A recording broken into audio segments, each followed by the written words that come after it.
Alright, so the Realme 11 Pro Plus is what we have in hand today, and this is actually a very welcome upper mid-range phone because Realme wasn't really releasing a lot of mid-range phones, and when they did, they were specific to different geographical locations, so a lot of them were really not global. Even the Realme 11 Pro and the Pro Plus came out about a month ago, and they were only limited to China, and after a month is when we actually now have them in hand. Now this time around, the Realme 11 Pro Plus is a phone that has a big change in terms of design. That's the aspect of this phone, apart from having a really good camera, which I'm going to discuss in a little bit.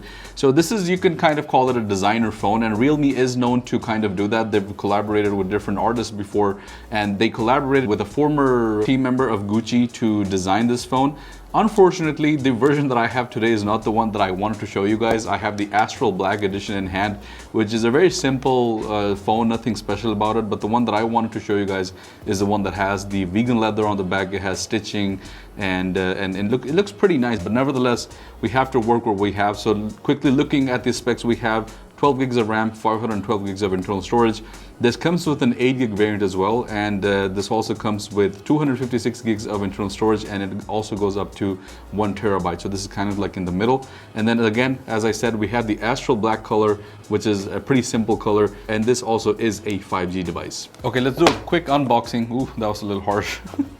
So we have our booklet inside, and the booklet inside holds the paperwork, but what else does it hold up? It also holds a silicone case, and I like that the silicone case is a little bit kind of blacked out, so it doesn't really show the yellowness of it, because these are known to turn yellow very quickly. So I like that a little bit of a darker shade. We actually have the phone here in front of us. We have the massive charging brick, and this is a 100-watt Super Volt charging brick, which means that obviously your phone is going to be charged pretty quickly.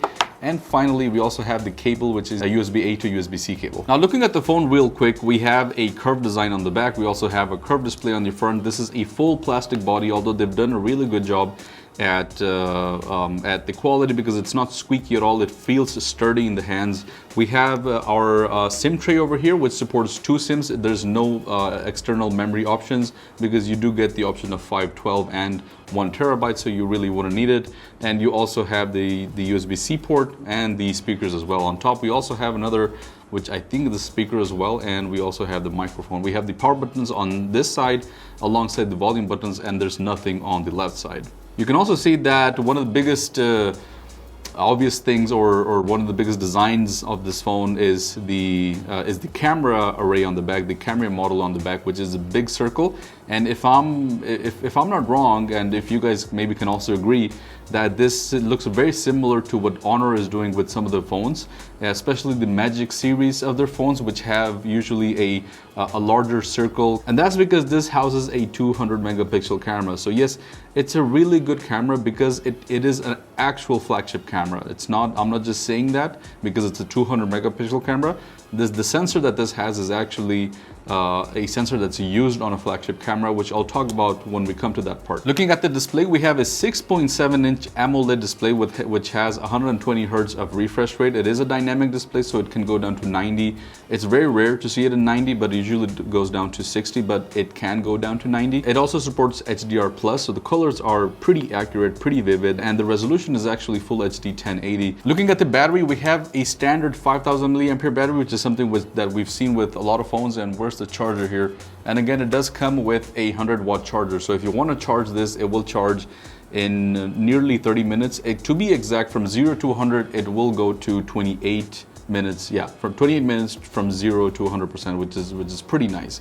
And for video playback, this will give you around 17.5 to 18 hours. All right, so this part is where I kind of have a bit of an issue with. The performance on the Realme 11 Pro Plus is kind of I think you guys can tell. On Antutu, this gave us around 550,000 points, which is not bad. But the only thing that I don't like is that they're using kind of like a rebranded chip. So it uses MediaTek's Dimensity 7050 5G chip. Now, for those that don't know, it's really difficult to tell you guys what chip it is.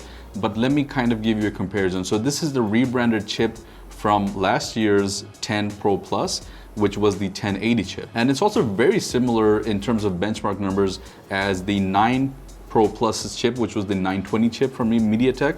So that's kind of my issue, you know, when it comes to the performance. And I'm not saying that this is slow by any means. It's not going to slow you down. It's perfectly fine for everyday use. And at this price point, I don't even know if I should be complaining.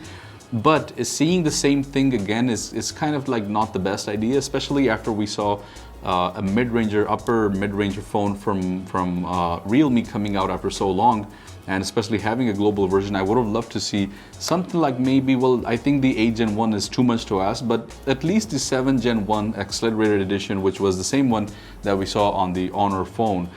So that's my take on this. Apart from that, this is not a slow phone at all, and it kind of makes sense with the price that this is at. But I would just like to see something different. That's what I'm trying to say. When it comes to the OS, this comes with Realme UI 4.0, which is the latest version that we have right now. And this also comes with Android 13 that's already pre-installed here. And the good thing about that is that we get 2 years of updates, and then we also get 3 years of security patches. So that's really nice to see. All right, now coming down to the camera, which is the main functionality of this phone, as you can see by the design of it. And this supports a main 200 megapixel camera. This also doubles down as a 50 megapixel camera, so you can take down the resolution to 50 if you want to as well. And the good thing about this is that this is the same sensor, or actually the next gen sensor that's been used on the S23 Ultra. So this is Samsung's ISO HP3 sensor. And again, a lot of people wouldn't know what that is, but I'm comparing it and I'm telling you that this is the same chip that is on the Samsung S23 Ultra. So you're actually getting a real flagship camera on a device that costs around 1,000 dirhams, or a little bit over 1,000 dirhams. This will shoot in 4K at 30 FPS. For 60 and 120 and 240, actually, you have to go down to 1080. One thing that I actually didn't like is that this does have electronic image stabilization, but it doesn't have it at 4K. But if you shoot at 1080 or 720, you'll get the electronic image stabilization. On the front as well, we have a punch hole design camera, which is in the middle.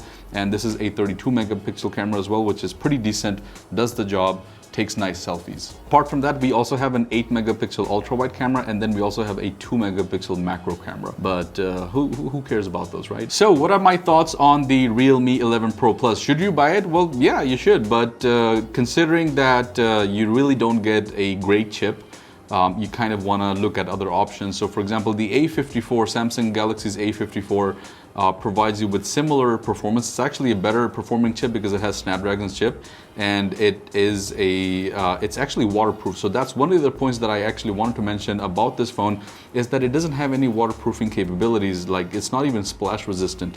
So that's one of the things that you may want to consider, because that can be a deal breaker for some people. I would consider buying this for 2 reasons. One is the 200 megapixel camera, which has Samsung sensor. So if you're looking for a phone solely for the purpose of photography, vlogging, then this is a really nice option for around 1100 dirhams. That's what it starts with. So it's a really budget-friendly phone. The other thing is that it has the 100-watt charging, so that's another plus. So if you're on the hurry and you want to charge your phone, within 30 minutes you can have a 0 to 100% battery. But apart from that, if you're looking for competition and if you're looking for other Pro phones in similar price ranges, the first phone that comes to my mind, which is nearly exactly the same as this phone, is Redmi's Note 12 Pro Plus. That has very similar, I believe it also has the same chipset, and it has a very similar camera setup. It has the same display. You also get Samsung's Galaxy A54, and that is an actual phone that you should consider if you're looking to spend this much money, because that has waterproofing capabilities. So, and it also has, I believe, a Snapdragon chip. So yeah, guys, that was my conclusion on the Realme 11 Pro Plus. Let me know what you guys think about it and whether you would consider buying or spending this much money. Actually, I forgot to mention that this starts at 1100 dirhams, so 1099 dirhams for the 8 gig version. But if you want to buy the version that I have in hand, which is 12 gigs and 512 gigs of internal storage, then that will cost you around 1400 dirhams, 1399 to be exact.